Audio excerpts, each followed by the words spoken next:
తాకట్లో ఉన్న మీ బంగారాన్ని విడిపించి ఆ రోజు ధరకే కొనబడుతుంది ఆచారి గోల్డ్. 2024 ఎన్నికల్లో ఓట్ల దొంగతనం గురించి రాహుల్ గాంధీ కీలక వ్యాఖ్యలు చేస్తున్నటువంటి సందర్భం, దేశవ్యాప్తంగా ఉద్యమాన్ని చేపట్టే ప్రయత్నం చేస్తున్నటువంటి సందర్భంలో వైఎస్ జగన్మోహన్ రెడ్డి రాహుల్ గాంధీ విషయంలో క్లియర్ స్టాండ్ ప్రకటించారు, కీలక వ్యాఖ్యలు చేశారు. రాహుల్ గాంధీ చంద్రబాబు నాయుడు మధ్య చీకటి ఒప్పందం ఉంది. ఆంధ్రప్రదేశ్ విషయంలో రాహుల్ గాంధీ అందుకే మాట్లాడడం లేదని వైఎస్ జగన్మోహన్ రెడ్డి వ్యాఖ్యానించినటువంటి సందర్భంలో బీజేపీ కూడా వైఎస్ జగన్మోహన్ రెడ్డి వ్యాఖ్యలపైన కీలకమైనటువంటి ఆలోచన చేస్తున్నట్టు రాజకీయ వర్గాల్లో చర్చ జరుగుతుంది. ఎందుకంటే బీజేపీతో చంద్రబాబు నాయుడు ప్రస్తుతం పొత్తులో కొనసాగుతున్నారు, కేంద్రంలో పొత్తులో ఉన్నారు, రాష్ట్రంలో పొత్తులో ఉన్నారు. ఇలాంటి సందర్భంలో రాహుల్ గాంధీ బీజేపీని ఇబ్బంది పెట్టే ప్రయత్నం, ఇరుకున పెట్టే ప్రయత్నం చేస్తున్నప్పుడు దేశవ్యాప్తంగా బీజేపీ ఇమేజ్ ను రాహుల్ గాంధీ దారుణంగా డ్యామేజ్ చేసే ప్రయత్నం చేస్తున్నటువంటి ఈ తరుణంలో చంద్రబాబు నాయుడు పొత్తులో ఉంటూనే రాహుల్ గాంధీతో ఈ విధమైనటువంటి వ్యవహారం నడపడం, రాహుల్ గాంధీతో చీకటి ఒప్పందాన్ని కొనసాగించడాన్ని బీజేపీ పెద్దలు సహించలేకపోతున్నారు. అందుకే తెలుగుదేశం విషయంలో జాగ్రత్తగా వ్యవహరిస్తున్నారు. తెలుగుదేశం చెప్పినట్టు వినకుండా తమ వ్యూహం ప్రకారమే బీజేపీ అగ్రనేతలు ఆంధ్రప్రదేశ్ విషయంలో వ్యవహరిస్తున్నారు. చంద్రబాబును నమ్ముకుంటే రెండింటికి చెడ్డ రేవడిగా మారుతాము, అటు జగన్మోహన్ రెడ్డి మనకు దూరం అవుతారు. ఇప్పుడున్నటువంటి చంద్రబాబును పూర్తి స్థాయిలో నమ్మలేము, ఎందుకంటే చంద్రబాబును చాలా దశాబ్దాలుగా పరిశీలిస్తున్నాము.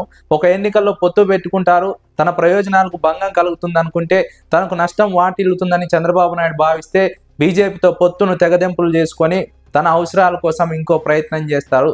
గతంలో కూడా రాహుల్ గాంధీతో పొత్తు పెట్టుకున్న విషయాన్ని బీజేపీ పెద్దలు ఇప్పుడు ప్రస్తావిస్తున్నారు. ఎందుకంటే తెలుగుదేశం పార్టీ పుట్టిందే కాంగ్రెస్ పార్టీకి వ్యతిరేకంగా, కాంగ్రెస్ పార్టీ భావజాలానికి వ్యతిరేకంగా. అలాంటిది తెలుగుదేశం పార్టీని తీసుకెళ్లి కాంగ్రెస్ పార్టీతో పొత్తు కలిపినటువంటి ఘనత చంద్రబాబు నాయుడుది.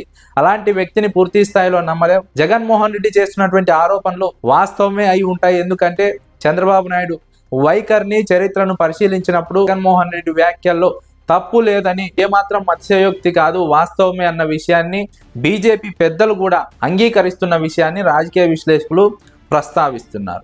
ఒకవైపు ఓట్ల చోరీ గురించి రాహుల్ గాంధీ ప్రచారం చేస్తున్నారు, కానీ తెలుగుదేశం పార్టీ విషయంలో, ఆంధ్రప్రదేశ్ విషయంలో ఏమాత్రం మాట్లాడకపోవడం, మరోవైపు అధికార పార్టీ తెలుగుదేశాన్ని విమర్శించకుండా వైఎస్ జగన్మోహన్ రెడ్డిని టార్గెట్ చేయడం వెనుక తెలుగుదేశం పార్టీ, కాంగ్రెస్ పార్టీకి ఉన్నటువంటి చీకటి ఒప్పందమే కారణం. తెలుగుదేశం పార్టీ అవసరమైతే మళ్ళీ కాంగ్రెస్ పార్టీతో పొత్తు పెట్టుకుంటుంది, అవసరమైతే కాంగ్రెస్తో కలిసి ఎన్నికలకు వెళ్తుంది. కాబట్టి తెలుగుదేశం విషయంలో జాగ్రత్తగా ఉండాలి. జగన్మోహన్ రెడ్డి మనకు శాశ్వత మిత్రుడిగా మనం గుర్తించాల్సినటువంటి అవసరం ఉంది. ఎందుకంటే జగన్మోహన్ రెడ్డి మొదటి నుంచి ఒకే వైఖరితో ఉన్నారు. రెండు రకాల వైఖరిని, రెండు నాల్కల ధోరణి ఎప్పుడు ప్రదర్శించలేదు.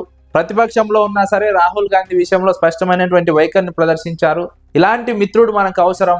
చంద్రబాబు నాయుడు లాంటి మిత్రుడితో జాగ్రత్తగా ఉండాలి. భవిష్యత్తులో రాజకీయ అవసరాలకు తగ్గట్టుగా ఆంధ్రప్రదేశ్లో వ్యవహరించాలి. చంద్రబాబు నాయుడు తప్పులను మనం నెత్తి మీద వేసుకొని ఆంధ్రప్రదేశ్లో మన పరువు పోగొట్టుకోకూడదు, మన ఇమేజ్ డ్యామేజ్ చేసుకోకూడదు. అదే సందర్భంలో జగన్మోహన్ రెడ్డిని దూరం చేసుకోకూడదని ఒక నిర్ణయానికి బీజేపీ అగ్రనేతలు వచ్చినట్టు రాజకీయ వర్గాల్లో చర్చ జరుగుతోంది.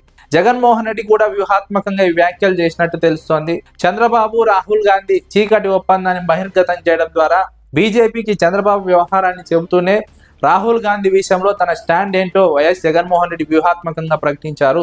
అందుకే ఆ వ్యాఖ్యలు చేశారన్నది రాజకీయ విశ్లేషకుల మరొక అంచనా. రాహుల్ గాంధీ పాత్ర లేకుండా జగన్మోహన్ రెడ్డిపై వైఎస్ షర్మిల మాట్లాడుతూ అదే సందర్భంలో మాణిక్యం ఠాకూర్ కూడా ఆ విషయం మాట్లాడాడు.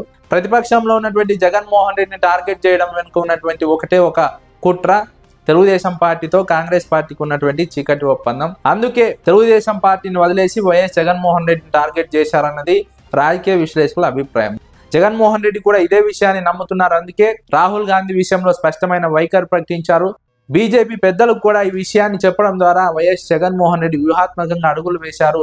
చంద్రబాబు నాయుడుకు చెక్ పెట్టారనే ఒక విషయాన్ని రాజకీయ విశ్లేషకులు ఇక్కడ